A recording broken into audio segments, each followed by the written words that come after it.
ఉన్న బంగారాన్ని విడిపించి ఆ రోజు ఆన్లైన్ రేటుకే మేము కొంటాం. Sharma gold company.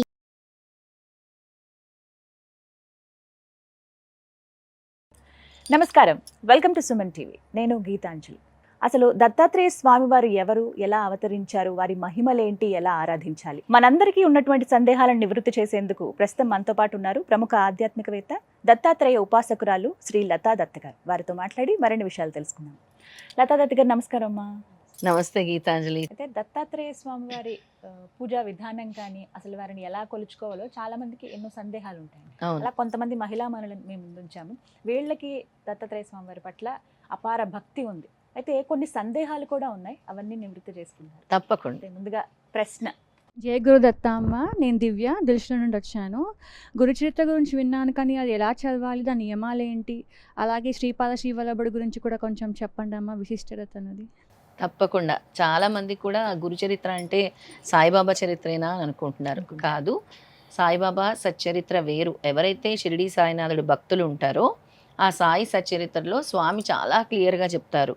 తమ భక్తుల చేత గురుచరిత్ర పారాయణం చేయించేవారు. సాయి సచ్చరిత్రలో క్లియర్గా మెన్షన్ చేసి ఉంటుంది. నా భక్తులని నేను గురుచరిత్ర పారాయణం చేయమన్నాను, భాగవతం చదవమన్నాను, విష్ణు సహస్రనామం పారాయణం చేయమన్నానని బాబా గారు సాయి సచ్చరిత్రలు చెప్తారు. బాబా భక్తులకి ప్రమోషనే దత్తాత్రేయ స్వామి భక్తులు అవుతారు. ఎందుకంటే దత్తాత్రేయ స్వామి వారు మొదటి అవతారము శ్రీపాద శ్రీవల్లభ స్వామి, రెండో అవతారము నృసింహ సరస్వతి. శ్రీపాద శ్రీవల్లభ స్వామి పిఠాపురం, నృసింహ సరస్వతి ఘానగాపూరు, అకల్కోట్ సమర్థ స్వామి అకల్కోట్, తర్వాత మాణిక్య ప్రభు మనకి ఇప్పుడు వెళ్ళే దారిలో హుమ్నాబాద్ దగ్గర ఉంటుంది మాణిక్య నగర్, తర్వాత షిరిడి సాయిబాబా. అయితే వీళ్ళంతా కూడా దత్త పరంపరలోని అవధూత పరంపర అంటారనమాట. అలాగా షిరిడి సాయినాథుడు 5వ అవతారం దగ్గర ఉన్నాం. ఆయన నుంచి మనం దత్తుడిని చేరుకోవడానికి మెట్టు ఎక్కుతున్నాం. ఈ లెవెల్ నుంచి వస్తున్నాం అనమాట. ఈ లెవెల్ నుంచి తర్వాత వచ్చేది గురుచరిత్ర పారాయణము, తర్వాత శ్రీపాద శ్రీవల్లభ చరితామృతం కూడా ఉంటుంది. అది ఇంకా అల్టిమేట్ అని చెప్పొచ్చు అనమాట. శ్రీపాదుడి గురించి అడిగావు కదా. అయితే ఎక్కిరాల భరద్వాజ గారు రాసినటువంటి గురుచరిత్ర పారాయణము చాలా మనకి తగిన రీతిలో ఆయన అనువాదం చేసి చాలా చక్కగా అందరు పారాయణం చేసుకునే విధంగా ఆ పుస్తకం ఉంటుంది. ప్రతి ఒక్కరు కూడా గురుచరిత్ర పారాయణము ఆ పుస్తకం మన దగ్గర లభిస్తుంది కూడా లేని వాళ్ళకి. అయితే ఆ పుస్తకంలో గురువారం నుంచి సప్తాహ పారాయణం మొదలు పెట్టాలి. గురువారం ఏదైనా మీరు సంకల్పం చేసుకుంటే గురువారం నుంచి బుధవారం వరకు పారాయణం చదువుకోవాలి. ప్రతిరోజు కూడా పొద్దున్నే స్నానం చేసి ఏకభుక్తము, ఒంటిపూట భోజనం చేయాలి, రాత్రిపూట అల్పాహారం తీసుకోవాలి. అందులో అధ్యాయాలు ఉంటాయి. గురువారం 1 నుంచి 9వ అధ్యాయము, శుక్రవారము 10 నుంచి 20వ అధ్యాయము, ఇలా దాంట్లో ఉంటుంది, క్లియర్గా మెన్షన్ చేసి ఉంటుంది.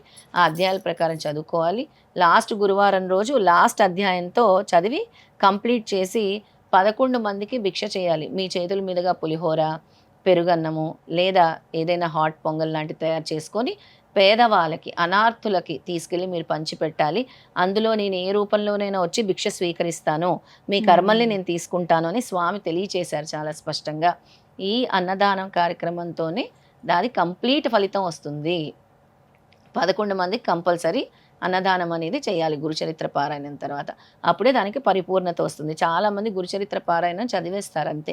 మరి మీ కర్మలు ఎవరు స్వీకరిస్తారు అంటే దత్తాత్రేయ స్వామి రోజు మధ్యాహ్నం 12 గంటలకి భిక్ష స్వీకరించడానికి గానగాపురం, పిఠాపురం, కుర్వాపురం, కొల్హాపురంలో కరెక్ట్గా గంట మోగుతుంది. అక్కడ ఆ బెల్లు మోగగానే 12 గంటలకి స్వామి వస్తారు.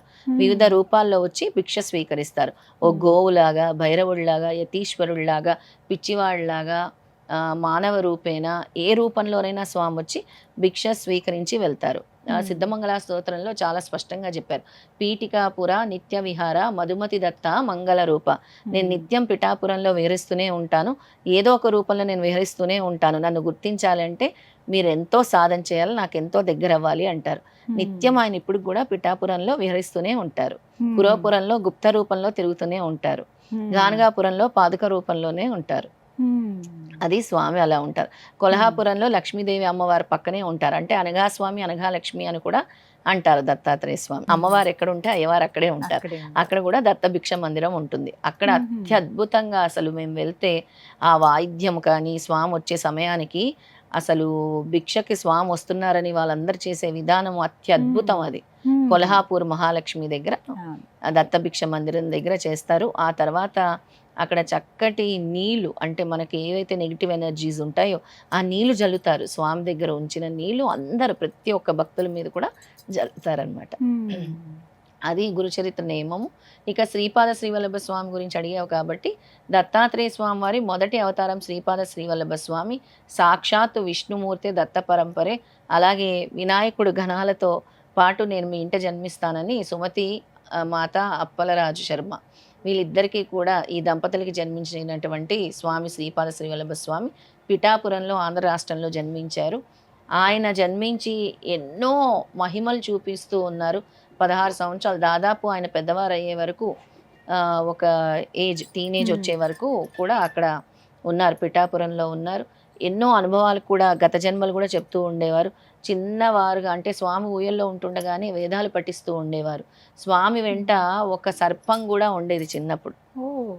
సర్పం కూడా ఉండేదన్నమాట. ఎందుకంటే సాక్షాత్తు విష్ణు అవతారమే ఆయన దత్తాత్రేయ స్వామి, ఆయన అవతారమే శ్రీపాద శ్రీవల్లభ స్వామి మొదటి అవతారం. స్వామి ఇక చాలా మందికి కూడా గత జన్మలు చెప్పేవారు. వాళ్ళ కర్మలు కూడా తొలగించే ప్రక్రియలు కూడా చేసేవారు పిఠాపురంలో. నువ్వు ఈ విధంగా చెయ్యి, ఈరోజు ఈ వంటకం చెయ్యి, నీ కర్మ తొలుగుతుంది. ఈ కొబ్బరికాయ కొట్టు. ఒక తల పగిలి చచ్చిపోవాల్సిన అతను అనమాట. తాత తాత అని పిలుస్తాడు ఆయన. ఆయనకు కూడా చెప్తాడు, తాత నీవు తల పగిలి చచ్చిపోవాల్సింది, అందుకే ఈ కొబ్బరికాయ అలా కొట్టాను అని. అలా కర్మలు తీసుకునే విధానం కూడా స్వామివారు చాలా చిన్నతనం నుంచే ఆ కర్మలు తొలగించే ప్రక్రియ కూడా చేసేవారు శ్రీపాద శ్రీవల్లభ స్వామి. స్వామి ఏం చెప్తారు అని అంటే, ఎవరి కర్మలైనా తొలగాలి అని అంటే గురుచరిత్ర పారాయణం చెయ్యాలి. ఎలాగా? ఒక్క రోజులో కర్మలు తొలగవు కదా. ప్రారబ్ధ కర్మలను అనుసరించే ఈ జీవితంలో మనం ఇప్పుడు ఎందుకు ఈ బాధలు అనుభవిస్తున్నాం, ఎందుకు ఈ కష్టాలు అనుభవిస్తున్నాం, ఎందుకు ఈ సమస్యలు అనుభవిస్తున్నాం అని అంటే, మీరు గత జన్మలో చేసుకున్నటువంటి కర్మలు, మీరు అప్పుడు ఎవరినో బాధ పెట్టినటువంటి విషయాలే మీరు ఈ జన్మలో అనుభవిస్తూ ఉంటారని స్వామి తెలియచేసి, మీ కర్మలు తొలగాలి అని అంటే ఈ చరిత్ర పారాయణం ఈ విధంగా చేసుకోవాలి అని తెలియచేశారు. కానీ చాలా అద్భుతంగా వివరించారండి. ఎంతో మందికి తెలియదు దత్తాత్రేయ స్వామి వారిని అసలు ఎలా పూజించాలి, అలాగే మీరు చెప్పినటువంటి ఆ శ్లోకం కానీ మంత్రం కానీ ఎలా పఠించాలి, కొన్ని నిదర్శనాలు చెప్పారు కొంతమంది, అలాగే వారికి ఉన్నటువంటి సందేహాలను కూడా చక్కగా నివృత్తి చేశారమ్మా. అందరికీ ధన్యవాదాలండి. నమస్కారం. నమస్కారం. సుమన్ టీవీలో మీ పర్సనల్ అండ్ బిజినెస్ ప్రమోషన్స్ కోసం కింది నెంబర్కి కాంటాక్ట్ చేయండి.